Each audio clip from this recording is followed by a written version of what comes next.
मैं आपको एक उपाय बता रही हूँ जो कि मौनी अमावस्या पर ही किया जाता है। तो सुबह की पूजा में एक नींबू जिसमें कोई दाग कटा पिटा न रहे ला के पूजा स्थान में स्थापित कर दें सुबह। और रात्रि के समय जो व्यक्ति बेरोजगार है उसके ऊपर से 7 बार वार के उसमें 4 टुकड़े बराबर बराबर के कर लें।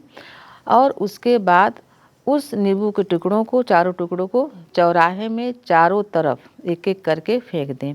तो इससे रोजगार का प्रबल योग बन जाता है। उसी प्रकार से इस दिन जो अपने पूर्वजों का फोटो लगाना चाहते हो तो दक्षिण की दीवार में या दक्षिण और पश्चिम की दीवार में इस दिन पूर्वजों का फोटो लगा सकते हैं। उसी प्रकार से इस दिन जो याचक, उसे तो मैं हर वीडियो में बताती हूँ कि जो याचक ब्राह्मण हो, ज़रूरतमंद हो, गरीब हो, अगर आपके दरवाजे पर आएँ तो उनको भोजन, वस्त्र, जो भी उनको ज़रूरत हो उनको देना चाहिए। खाली हाथ लौटाना नहीं चाहिए। उसी प्रकार से शुद्ध घी का दिया, दीपक अपने घर के ईशान कोण में पूजा स्थान में जलाने से भी कई प्रकार की दिक्कतें और कष्टों से छुटकारा मिलता है। कष्ट और दिक्कत दूर भी होते हैं। भौमवती अमावस्या इस बार पड़ रहा है, सोमवती अमावस्या नहीं पड़ रहा है। मंगलवार पड़ने के कारण श्री बजरंगबली जी का पूजन का भी विशेष महत्व है। इस दिन श्री बजरंगबली जी का पूजन, पाठ, चालीसा पढ़ना, उनको लड्डू चढ़ा के पूजन करने से भी मंगल ग्रह की शांति होगी। सब आगे वीडियो में बता रहे हैं। नमस्कार, मैं शारदा पांडे आसान जिंदगी किसी एपिसोड में आपका स्वागत करती हूँ।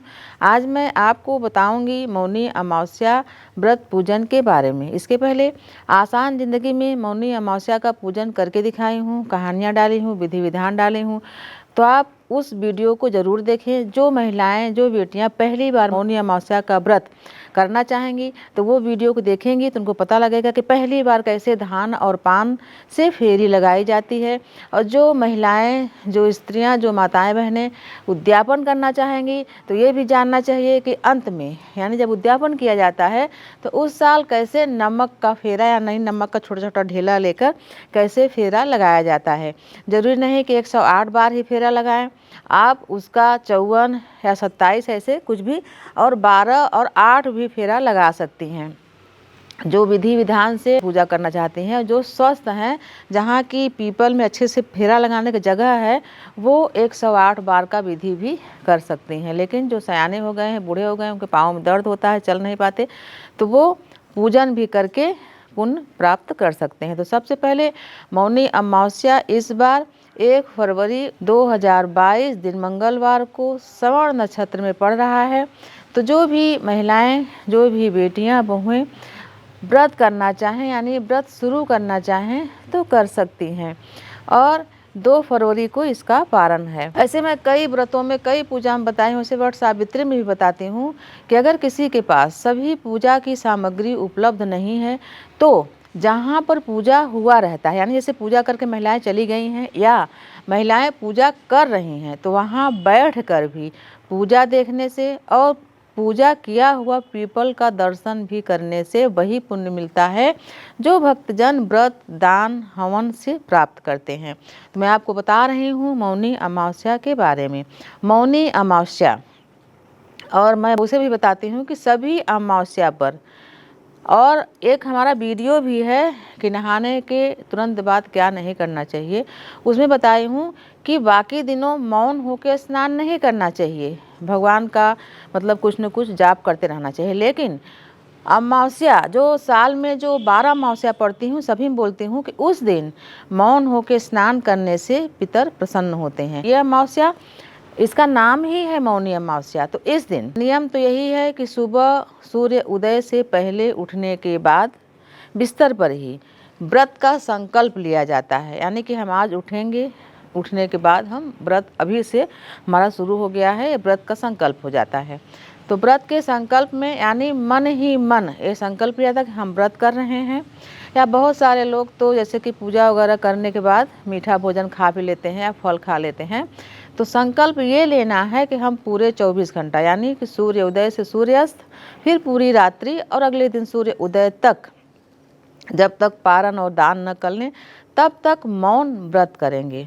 सभी व्रत कर सकते हैं, दान, पूजन, हवन सब कर सकते हैं, लेकिन व्यक्ति मौन नहीं रह सकता। मौन रखना एक बहुत बड़ा टास्क हो जाता है और मौन तमाम लोग रह भी लेते हैं। जैसे कि बाल लोग कोई बूढ़े सयाने हैं, उनको ज़्यादा किसी से बात करने की आवश्यकता नहीं है, तो वो भी मौन व्रत कर लेते हैं। साधु संत तमाम जो एकांतवासी रहते हैं, ऋषि मुनि, वो भी मौन व्रत करते हैं। लेकिन जिनको बात करना अनिवार्य है तो वो आदत में शुमार नहीं है, बहुत बातूनी लोग होते हैं तो वो बात करते ही हैं। अगर चाहें तो क्या नहीं हो सकता। इस जो अमावस्या है इसमें मौन रहने का काफ़ी महत्व है। लेकिन अगर आप पूरे दिन मौन नहीं रह सकते तो नहाते समय मौन रहना, जो हम पूजा के समय पाठ या मंत्र उच्चारण करते हैं तो वो मन में करें, यानी पूजा मौन होके करें, उच्चारण करके नहीं, बोल के नहीं।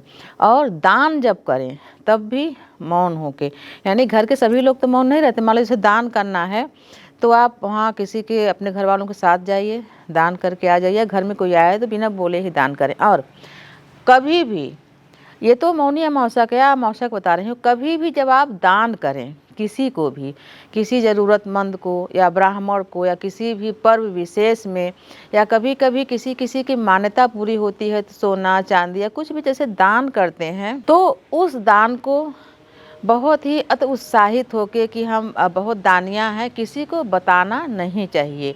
तभी उस दान का काफ़ी फल होता है। जैसे कि लोग दान वहाँ देना चाहते हैं जहाँ उनका अंकित हो, उनका नाम लिखा जाए, उनको अलाउंस किया जाए, उनको अच्छा खुशी मिलती है कि हम दान करें, हमारा नाम आया। ऐसा कुछ नहीं है। दान अब आप जैसे गुप्त दान का भी काफ़ी मान्यता है, तो दान दें। कहावत है कि आप जैसे दान देते हैं तो आप जाने और दान लेने वाला जाने, बाकी नहीं जानना चाहिए। मौनी अमावस्या जैसे स्नान दान अमावस्या, तो इस दिन अगर नदियों में नहाएं, विशेषकर गंगा और त्रिवेणी में नहाने से स्वर्ग की प्राप्ति होती है, मोक्ष की प्राप्ति होती है। लेकिन सभी त्रिवेणी गंगा में नहीं जा सकते हैं तो किसी भी नदी में नहा सकते हैं, कावेरी गंगा जमुना कहीं भी नहा सकते हैं। या आपके पास ये सुविधा भी नहीं है तो घर में अगर कोई भी चलती हुई नदियों का जल है तो वो भी पानी में डाल के आप नहा सकते हैं। माघ महीने में तिल का काफ़ी महत्व है, तो तिल का भी दान। और जो जातक जो अमावस्या के दिन जिनका जन्म हुआ है, अपने कुंडलियों में देख लें, अपने माता पिता से पूछ लें कि अगर उनका जन्म अमावस्या के दिन हुआ है तो अमावस्या दोष निवारण के दिन अमावस्या का ही व्रत करना चाहिए और तुलसी और पीपल का पूजन करना चाहिए, क्योंकि उसमें पितरों का वास होता है। जो जातक अमावस्या के दिन पैदा हुए हैं, गाय का कच्चा दूध, तुलसी और पीपल का जो जड़ होता है मूल, उसको सींचने से भी जो अमावस्या दोष होता है वो दूर हो जाता है। तो जैसे कि जैसे अमावस्या में जैसे जो पैदा हुए हैं तो काफ़ी उनके पढ़ाई में, लिखाई में, नौकरी में, कई चीज़ों में अड़चन आता है। तो पंडित जी उनको बताते हैं कि अमावस्या के दिन व्रत करके ये सब पूजा करो, पितरों के नाम से दान करो, कुछ चांदी वगैरह हो तो दान करो। लेकिन जो ये अमावस्या है, यानी माघ महीने की जो कृष्ण पक्ष की अमावस्या है, अभिमौनी अमावस्या, इस दिन व्रत करके तुलसी और पीपल का पूजा करके और दान करने से, ब्राह्मणों को भोजन कराने से जो साल की 12 अमावस्या है उसका फल एक ही अमावस्या में मिल जाता है। हो सके तो मौन व्रत करके भी इस फल को कई गुना बढ़ाया जा सकता है। ऐसे कि जब हम पूजा करते हैं, दान करते हैं, हवन करते हैं, व्रत करते हैं अभी अमावस्या में, तो उसका जो फल मिलता है तो उस फल से 16 गुना बढ़ के फल तब मिल जाता है जब हम ये सब चीज़ न करके सिर्फ मौन व्रत कर लें। तो इन सब जैसे कि पूजा, व्रत, हवन, दान का जो फल मिलता है उसका 16 गुना बढ़ के फल मिल जाता है मौन व्रत करने से, मौनी अमावस्या के दिन। इस दिन श्री ब्रह्मा जी द्वारा मनु और शतरूपा की उत्पत्ति हुई थी। इसी दिन से सृष्टि का संचार हुआ था। तो मनु जी का जन्म इसी दिन हुआ था, इसीलिए इसको मौनी अमावस्या कहा जाता है। इस दिन 24 घंटा मौन व्रत करने से मुनि पद की प्राप्ति भी होती है, ऐसी मान्यता है। वैसे ही सौभाग्यशाली, सौभाग्यवती जो स्त्रियां हैं वो इस दिन पीपल का परिक्रमा करके विधि विधान से पूजन भी करती हैं। अगर पीपल नहीं है तो तुलसी का भी वही तरीके से पूजन करके, परिक्रमा करके, विधि विधान से सुहाग को अमर होने का वरदान मांगा जाता है। तो मैं आपको बताई हूँ मौनी अमावस्या पर्व के बारे में। तो इसी तरह के वीडियो आगे भी आपको देती रहूँगी। आप ऐसे ही हमारे साथ बने रहें, देखते रहें आसान ज़िंदगी। तब तक के लिए नमस्कार।